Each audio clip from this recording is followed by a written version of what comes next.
Welcome to 13. Let's go. All right, guys. Let's see how many of these we can get through today. I do have I've got like six, or I've got five in front of me. Let's see what we can do. Um, and then I have this as well. So I have five that hopefully we get to. Let's see. But first things first, I want to just tell you guys something that yesterday, Friday, the end of the week for most W2 9 to 5ers. I mean, a lot of W2 work on the weekends as well, but that applies to senators and things like that.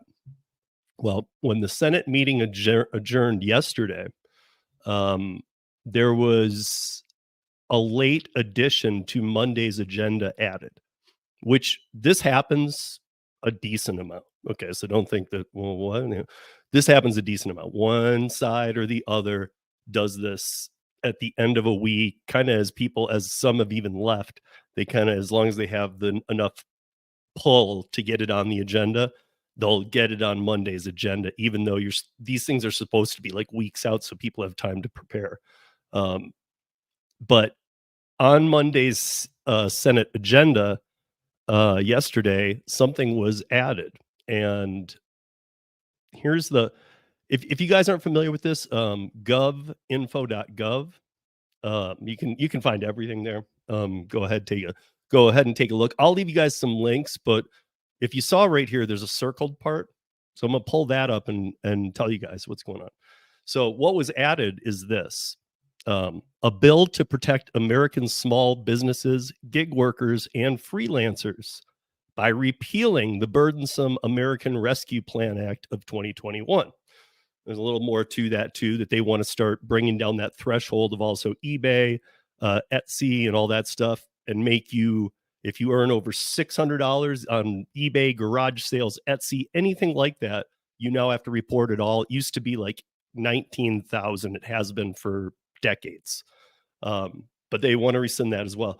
But if you saw, they want to rescind the 2021 rule. This is, by the way, that is the Department of Labor rule change, is to rescind the 2021 rule. And if you guys are wondering, well, wait, why would the current administration rescind a rule from 2021? They were in power in 2021.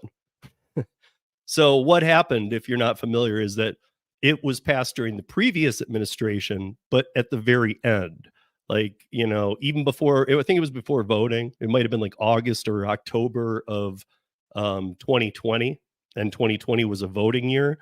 So this had all already passed to go into effect in 2021. So when the new administration took place, it actually was the previous administration era's rule about how gig workers, freelancers, self-employed, all of us are to be gauged. I mean, there's so many different standard tests, you guys, that go back in time: the Barella test, the IRS test, the standard test, and then there's like other tests, and the Trump era one that was put in. That's the one of the 2021 that they want to rescind.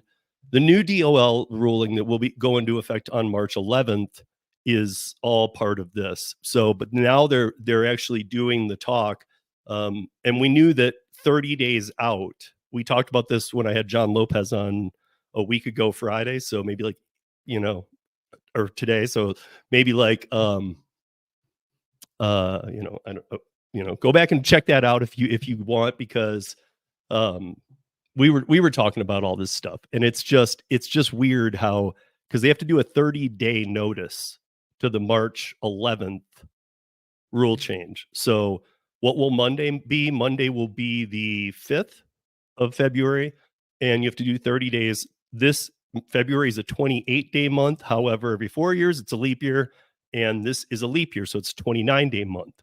So to not get it too close to that March 11th date, it had to be very soon. Well, they snuck it in. They're going to talk about it on Monday, and so everything's on track.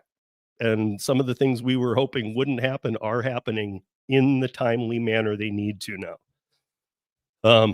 We will be discussing this at length as we go on here. I'll probably even do a couple lives. I'll even be bringing in some experts on this stuff. I've already talked to 3 lawyers: Kim Cavan, Karen Anderson, Mike Harubi. By the way, guys, I am on board with Mike Harubi's be your own boss legislation now. Not only have I endorsed it and he's used that on his platforms, I'm actually going to be working with Mike. So, yeah. If you have any questions about that, please email me, steve@ridesharerodeo.com, or any of this. But also, you guys, anything we talk about on 13, please leave it in the comments. Even if it's an agree, a challenge, a question, a comment, a concern, just leave them in the comments, please. I do love reading comments from 13.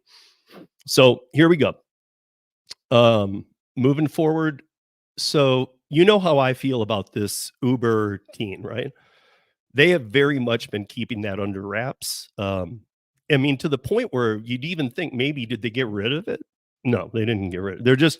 They're very much trying to not draw attention to it, except for to people who have to parents who have kids who are of 13 to 17 years old.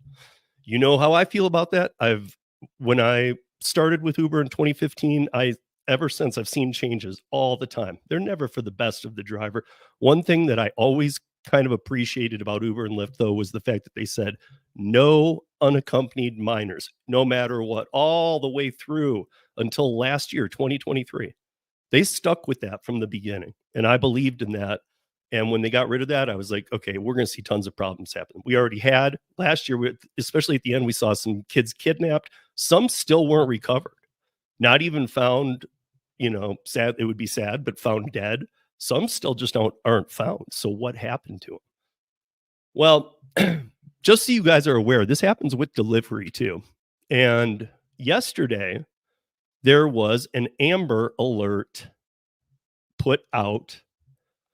Amber Alert issued after toddler was taken in car stolen during DoorDash delivery. We've talked about this on the roundtable. We knew of other parents that had done this. Guys, I understand we're all burdened by a lot of things, but if you're going to be doing this kind of work, you cannot leave a kid in the car. I mean, I guess clearly you can, but this is what's going to happen. I mean, you can't, guys. But this was Cincinnati. An Amber Alert was issued briefly this happened on Wednesday. On Wednesday for a car stolen with a toddler inside. So the toddler's name was Adrian. She was 2 years old. And while the DoorDasher was going to deliver the food, somebody jumped into the car and took it. So the mom she called the Cincinnati Police Department, obviously. And she, hey, my car was stolen and had my kid in it. You got to get my kid back, blah, all the things that any of us would do, right? Probably going crazy, right? Luckily, this one didn't end as badly as some of the ones that either did end badly or still have no ending. We have stories, like I was saying, that we still haven't found the kid or the car from DC, even where they were stolen. But this one, so about an hour later, Adrian and the car were found 12 miles away from where the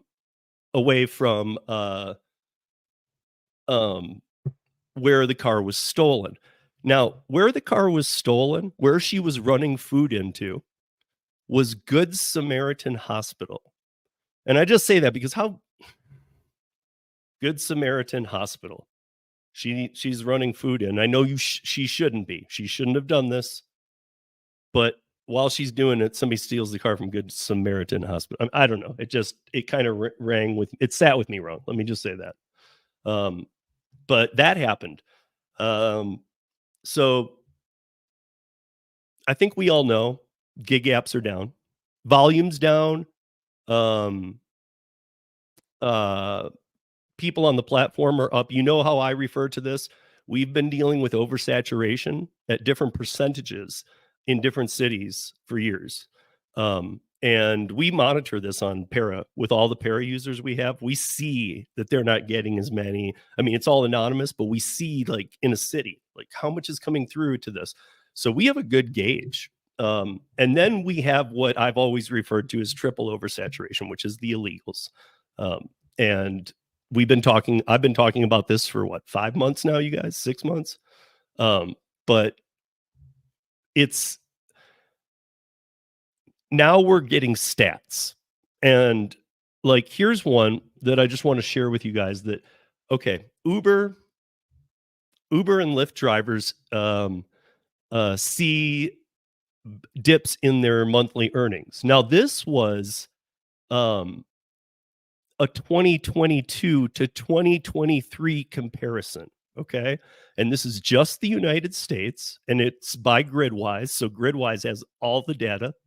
Um, whether Uber and Lyft want them to or not, they have it all. Again, they have it anonymously. They're not looking at your names and stuff, but they know. And so 2022 to 2023, straight up the year to year, day to day, first day to last day of the year. So the overall average of earnings was a 17.1% decline in 2023 to 2022.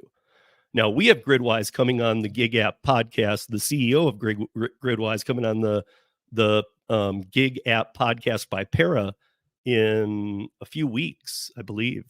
But here's the thing.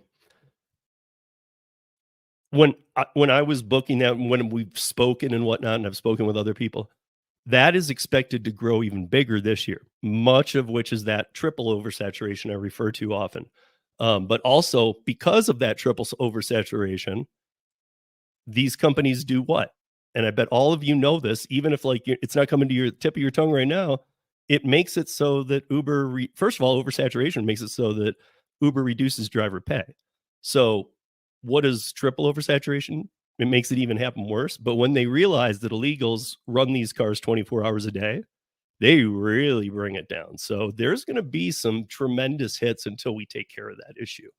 But yeah, that's just another thing going on.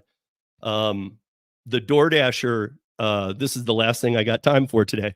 So we already know that they added the $2 charge in New York City to every order on DoorDash, I think on Uber Eats as well, but I know on DoorDash that they show to the customer as a fee. They've dropped.